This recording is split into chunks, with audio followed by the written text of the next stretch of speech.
સ્વાગત છે મારા કિચનમાં.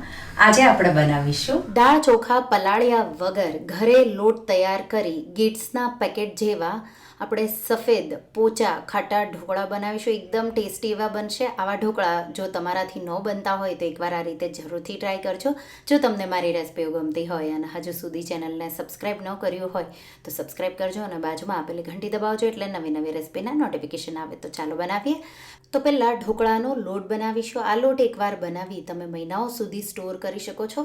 તો અહીંયા હું અત્યારે જેટલા ઢોકળા બનાવવાની છું એટલો જ લોટ દળી રહી છું. તો કોઈ એક કપ કે વાટકીનું માપ સેટ કરી તમારે પરિમલ જીરાસર કે ખીચડિયા ચોખા તો 3 વાટકી ભરી ખીચડિયા ચોખા આ રીતે એક બાઉલમાં મેં લઈ લીધા અને સાથે આપણે એમાં 1 વાટકી ભરી અને અડદની દાળ અને 1 ટીસ્પૂન મેથી દાણા ઉમેરી મિક્સ કરી દઈશું. તો આ રીતે આપણે નેપકિન લઈશું અને આ બધી સામગ્રીઓને થોડી લૂછી લઈશું. તો સફેદ પાવડર જો દાળ અને ચોખામાં હોય તો એ પણ નીકળી જશે. તો આ રીતે મિક્સ કરી દાળ અને ચોખાનું પ્રમાણ તૈયાર છે. હવે એક પેન લેશું અને એને હલકી ગરમ કરીશું. ગરમ થાય એટલે આ રીતે દાળ અને ચોખા ઉમેરી દઈશું અને લગભગ 4 થી 5 મિનિટ જેવું સ્લો ટુ મીડિયમ ફ્લેમ પર આપણે શેકી લઈશું. તો દાળ અને ચોખાને થોડા આપણે ક્રિસ્પી કરી લઈશું એટલે એનો જે લોટ છે એ મિક્સર જારમાં ઇઝીલી થઈ જાય. જો તમારા ઘરે ઇઝીલી સનલાઇટ આવતી હોય તો તમે 1 કલાક જેવું સનલાઇટમાં રાખવાનું અને પછી તમારે એને ઠંડુ થવા દેવાનું. તો અહીંયા પણ દાળ અને ચોખાને શેકાતા લગભગ 4 મિનિટ જેવું થયું છે. હલકો એનો કલર બદલાયો છે. ગેસની ફ્લેમ બંધ કરી ઠંડુ થવા દઈશું. તો આ રીતે ઠંડુ થઈ જાય એટલે મિક્સર જારમાં અડધું કરી અને આપણે એનો લોટ દળી લઈશું. તો આ રીતે મેં લગભગ 1 મિનિટથી 1.5 મિનિટ જેવું દળ્યું તો આવો પાવડર તૈયાર થઈ ગયો. જો તમારું મિક્સર જારની ધાર એકદમ એવી શાર્પ ન હોય તો 2 મિનિટ જેવું તમારે ફેરવી લેવાનું. તો આ રીતે મેં 2 વાર થોડો કરી અને ઢોકળાનો લોટ તમે જોઈ શકો છો તૈયાર છે. તો આ લોટને તમે હવે કોઈ બોટલમાં ભરી અને સ્ટોર કરી શકો છો. તો તમે મહિના સુધી આ લોટને સ્ટોર કરી શકો છો. તો રૂમ ટેમ્પરેચર પર સ્ટોર કરી દેવાનું. હવે હું આ બધા જ લોટમાંથી ઢોકળા બનાવી રહી છું. તો લગભગ આપણે 1/4 કપ જેટલું થોડું ખટાશવાળું હોય એવું દહીં લઈ લઈશું. અહીંયા તમે છાશ પણ લઈ શકો છો. તો હું મારી પાસે દહીં છે એટલે મેં દહીં લીધું છે. છાશ નહોતી બનેલી એટલા માટે, પણ જો તમારા પાસે ખાટી છાશ હોય તો તમારે એ લેવાની. તો આ જે લોટ છે એ લગભગ 3.5 કપ જેટલો છે. તો એમાં આપણે 1/4 કપ જેટલું મેં દહીં લીધું અને 2.5 કપ જેટલા મને પાણીની જરૂર પડી છે. તો છાશ લેશો તો તમને 3 કપ આસપાસ છાશની જરૂર પડશે. તો અહીંયા એકસાથે તમારે પાણી કે છાશ નથી ઉમેરવાના, થોડું કરીને ઉમેરવાનું છે. ખીરું છે એ પાતળું ન થવું જોઈએ, થોડું બને એટલું આપણે ઘટ્ટ જ રાખીશું. પછી જ્યારે આપણે ઢોકળા બનાવીએ તો જો તમને લાગે કે બેટર જાડું છે તો તમારે ઉમેરી દેવાનું. તો અહીંયા મેં 2.5 કપ પાણી અને 1/4 કપ દહીં વાપરી અને બેટર બનાવી લીધું. તો અહીંયા લોટનું પ્રમાણ કેટલું છે એ પ્રમાણે તમને પાણી અને દહીંનું પ્રમાણ જોશે. તો આ રીતે બેટર મેં બનાવી લીધું છે. ઢાંકી અને આપણે એને 5 કલાક જેવું રેસ્ટ થવા દઈશું. જો ઉનાળો હોય તો તમે 3 થી 4 કલાક જેવું રેસ્ટ થવા દો તો પણ ચાલે. તો અહીંયા મેં 5 થી 6 કલાક જેવું હું સાઈડમાં મૂકી દઈશ. લગભગ 5 કલાક જેવું થઈ ગયું છે. આ રીતે બેટરને મિક્સ કરીશું. તો બેટરમાં થોડી જાળી પણ પડી છે અને તમે જોઈ શકો છો બેટર આ રીતે થોડું ફૂલી પણ ગયું છે અને પાણી જે થોડું આપણે ઉમેર્યું હોય એ પણ ઉપર આ રીતે અલગ થશે. તો આ રીતે ખીરું આવું હોવું જોઈએ. તો જો તમને લાગે કે જાડું છે તો તમારે પાણી ઉમેરવાનું, પણ અહીંયા મને જરૂર નથી એટલા માટે નથી ઉમેરી રહી. તો આટલા બેટરથી તમે 2 થી 3 થાળી સફેદ ખાટા ઢોકળા બનાવી શકો છો. તો હું બધું જ વાપરી રહી છું એટલા માટે આપણે એમાં મીઠું 2 ટીસ્પૂનથી થોડું ઉપર મીઠું ઉમેરી દઈશું. સાથે 1 થી 2 ટીસ્પૂન જેટલી દળેલી ખાંડ. જો તમે પેકેટના તૈયાર આવા સફેદ ઢોકળા ખાધા હોય તો એમાં થોડું ગળપણ જેવું ટેસ્ટ આવે છે. તો એટલા માટે થોડી અમથી ખાંડ ઉમેરીશું.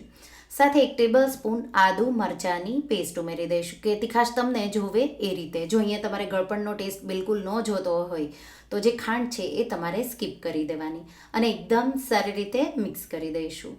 હવે ઢોકળિયામાં પાણી ગરમ કરવા મૂકી દઈશું અને મેં ઢોકળાની પ્લેટ લીધી છે. એમાં 1/2 ટીસ્પૂન જેટલું તેલ લઈ અને એકદમ સારી રીતે બધી સાઈડથી આ રીતે ગ્રીસ કરી લઈશું. બેટરમાં 2 થી 3 ટીસ્પૂન જેટલું તેલ ઉમેરી દઈશું, મિક્સ કરી દઈશું. તો આ રીતે ઢોકળા ખાવામાં એકદમ સોફ્ટ અને તમે જ્યારે ખાશો તો ડ્રાય પણ નહીં લાગે. થોડું અમથું તેલ ઉમેરશો તો અને હવે એના 2 ભાગ કરી લઈશું. તો અહીંયા ઢોકળા હું થોડા જાડા બનાવી રહી છું એટલે 2 પ્લેટ બનશે, પણ જો તમારે થોડા પાતળા બનાવવા હોય તો 3 પ્લેટ પણ બનશે. બેટરમાં અડધી ટીસ્પૂન ઇનો ફ્રૂટ સોલ્ટ કે પછી 1/4 ટીસ્પૂન બેકિંગ સોડા, ખાવાના સોડા અને ઉપર 1 ટીસ્પૂન જેટલું હલકું ગરમ પાણી ઉમેરી એકદમ સારી રીતે જલ્દીથી મિક્સ કરી દઈશું. તો આ રીતે હલકું ગરમ પાણી તમે ઉમેરશો એટલે ઈનો કે સોડા એકદમ એક્ટિવેટ થઈ જશે. અને હવે ગ્રીસ કરેલી જે થાળી છે એમાં બધું જ બેટર ઉમેરી દઈશું. ઢોકળિયાનું પાણી ઉકળવા લાગ્યું છે ત્યારે જ તમારે ઈનો ઉમેરવાનો છે, તો એ ધ્યાન રાખવાનું છે. આ રીતે પાણી ગરમ થઈ જાય તો લગભગ 3 કપ જેટલું પાણી મેં ઉકળવા મૂકી દીધું હતું અને આ રીતે પ્લેટ મૂકી ઉપરથી મરી, અધકચરા વાટેલા મરી છાંટી દઈશું અને ઢાંકી હાઈ ફ્લેમ પર 15 મિનિટ જેવું બાફીશું. તો હાઈ ફ્લેમ પર એને બફાતા 15 મિનિટ જેવું હવે થઈ ગયું છે. આ રીતે નાઇફથી તમારે ચેક કરી લેવાનું કે ઢોકળા કાચા નથી રહ્યા. તો આ રીતે બેટર આવે તો કાચા છે, તો અહીંયા હવે ઢોકળા કાચા નથી રહ્યા. પ્લેટને બહાર કાઢી લઈશું અને ત્યાં સુધીમાં આપણે એનો વઘાર કરી લઈશું. વઘાર માટે 1 ટેબલસ્પૂન તેલ ગરમ કરીશું. 1 ટીસ્પૂન રાઈને ફૂટવા દેશું. રાઈ જેવી ફૂટવા લાગે એટલે 2 લીલા મરચાંના આ રીતે ટુકડા સાથે મીઠા લીમડાના પાન, જીરું પણ જો તમારે થોડું ઉમેરવું હોય તો ઉમેરી શકો છો, હું નથી વાપરી રહી. 2 ટીસ્પૂન જેટલા સફેદ તલ અને હલકું આ રીતે સતળાઈ જાય એટલે ગેસની ફ્લેમ બંધ કરી અને 1/4 ટીસ્પૂન જેટલી હિંગ ઉમેરી દઈશું. આ રીતે વઘારને સાઈડમાં મૂકી દઈશું. અને હવે ઢોકળા આપણા હલકા ઠંડા થઈ ગયા છે, તો લગભગ 1 થી 2 મિનિટ જેવા જ મેં એને ઠંડા થવા દીધા છે અને એના આપણે આ રીતે પીસીસ કરી લઈશું. તો તમે જોઈ શકો છો એકદમ પોચા એવા બન્યા છે અને ખાવામાં તમને ખૂબ જ ટેસ્ટી લાગશે. જો તમને સફેદ ઢોકળા ભાવતા હોય અને ઘરે તમે હજી ન બનાવ્યા હોય આ રીતે, તો એકવાર જરૂરથી બનાવજો, તમને બહુ જ ભાવશે. તો આ રીતે મેં એના ચોરસ ટુકડા કરી લીધા, કિનારીઓ આ રીતે અલગ કરી લઈશું અને હું તમને બતાવી દઈશ. તો તમે જોઈ શકો છો એકદમ પોચા જાળીદાર એવા અને ઉપરથી વઘાર આપણે ગરમ ગરમ હોય ત્યારે જ રેડી દઈશું. તો આ રીતે બધા જ ઢોકળા પર આવે એ રીતે થોડો થોડો કરી બધે જ વઘાર ઉમેરી દઈશું. લીલા ધાણા છાંટી દઈશું અને આપણે સર્વ કરવા માટે ઢોકળા તૈયાર છે. તો હું અહીંયા લીલી ચટણી ધાણાની હોય એ સર્વ કરી રહી છું. તમે અહીંયા ટમાટો કેચઅપ સાથે પણ એને સર્વ કરી શકો છો. તો આ રીતે હલકા ગરમ હોય ત્યારે જ ઢોકળાને તમારે સર્વ કરવાના. તો તમે થાળીમાં ફરસાણ તરીકે પણ સર્વ કરી શકો છો. જો આવા તમે ગિટ્સના પેકેટ જેવા ખાટા તમારા સફેદ ઢોકળા ન બનતા હોય તો આ રીતે એકવાર તમે જરૂરથી બનાવજો, તમને બહુ જ ભાવશે. અને તમે જોઈ શકો છો એકદમ જાળીદાર અને પોચા રૂ જેવા આ ઢોકળા બન્યા છે.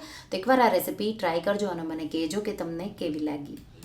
તો તમને આ રેસીપી કેવી લાગી મને કમેન્ટમાં જરૂરથી જણાવજો. અને જો રેસીપી ગમી હોય તો વિડીયોને લાઈક કરજો, શેર કરજો અને મારા ચેનલને સબસ્ક્રાઈબ કરજો. અને આવી જ નવી રેસીપીઓ માટે તમે બેલ આઇકન બટનને પ્રેસ કરજો. Thank you for watching.